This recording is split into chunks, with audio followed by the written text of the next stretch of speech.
see, I'm in the BC2 fan club. Next on the webinar today from the Big Ten East champions is Wolverines graduate student defensive back Mikey Sainristil. Mikey, if you could give an opening statement just with some general thoughts about this coming weekend, and then we'll open it up for questions. As a reminder, if you would like to ask a question, please raise your hand in the chat.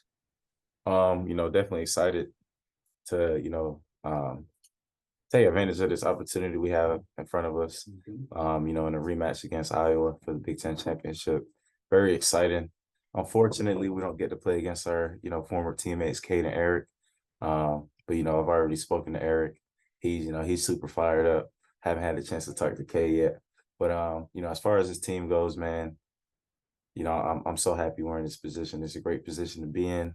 With Coach Harbaugh, coming back, we're all fired up. We're all ready to go. And, I'm just excited for a great week of preparation for Saturday. Our first question comes from Aaron McMahon. Mike, kind of going off what you were just talking about, was there a part of you at the beginning of the year that was hoping you'd face Eric and Cade in the Big Ten championship again?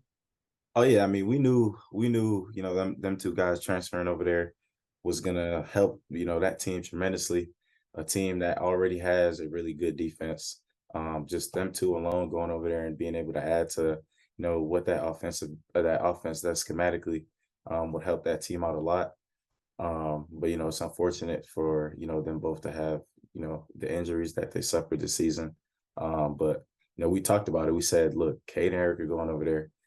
That Iowa team is probably going to be who we see if we handle everything how we need to in the Big Ten championship. Again, if you'd like to ask a question, please raise your hand in the chat. Our next question for Mikey comes from Fago Franklin.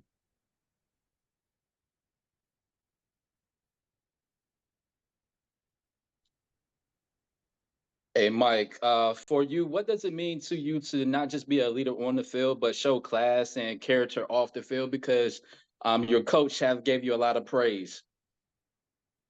I would say, the way I handle myself off of the field is exactly how I'm able to handle myself on the field.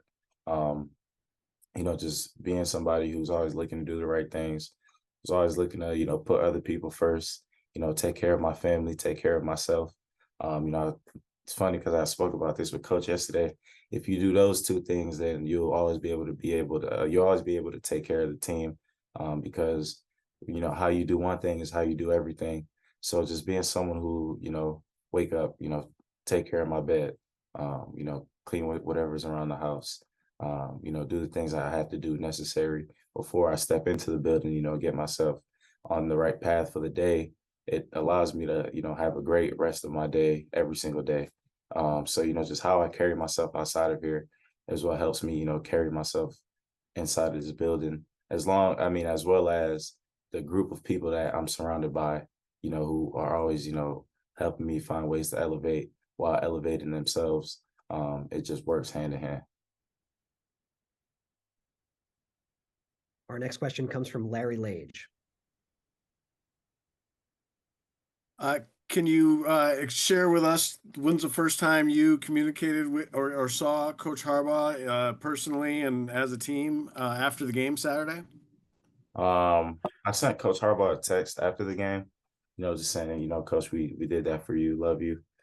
Quick text like that. He texted me back. But I didn't see him until yesterday.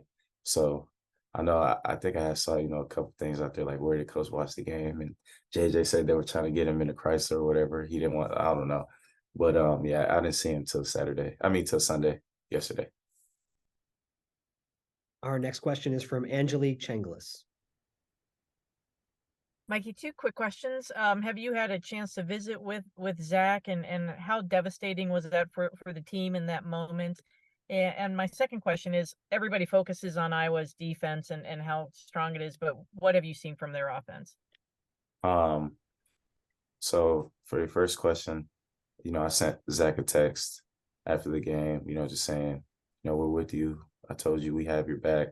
Because I was able to say, a few words to him before they carted him off.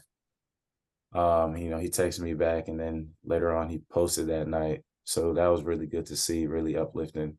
You know, I'm super proud of this team for how we handled that situation. I think it gave us a big momentum shift, and you know, confidence boost as well, just being able to score literally the play after he got hurt.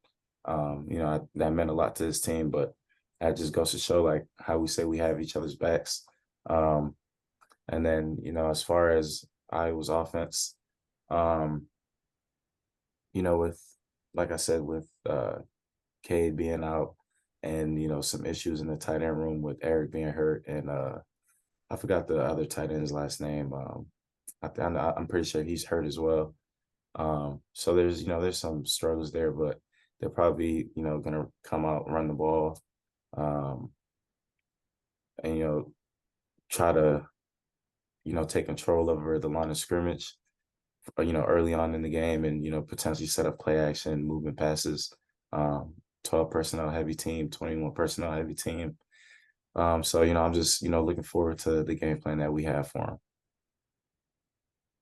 Time for one or two more from Mikey. Our next question is from Brandon Brown. Yeah, Mikey, with all the success that you've had on defense, I just wonder, do you think back to when you first got to Michigan and kind of asked, like, how didn't I start out here in the first place? You know, you played wide receiver, we're pretty good there too, but just the level of success you've had as a DB. No, I've never thought about it that way. I guess, you know, I'm just happy, you know, everything has its own time, you know, God has a plan for you. And, you know, I'm thankful that I was able to, you know, just trust the process and let everything fall in place how it fell in place.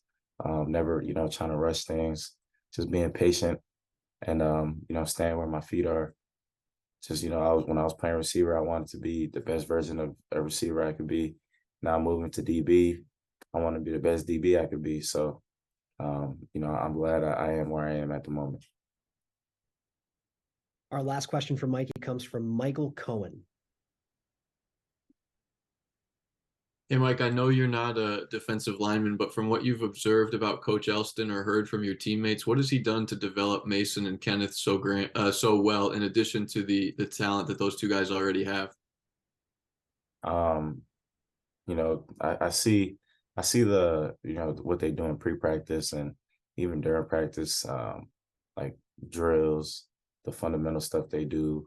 Um, and you know, he coaches those guys very hard.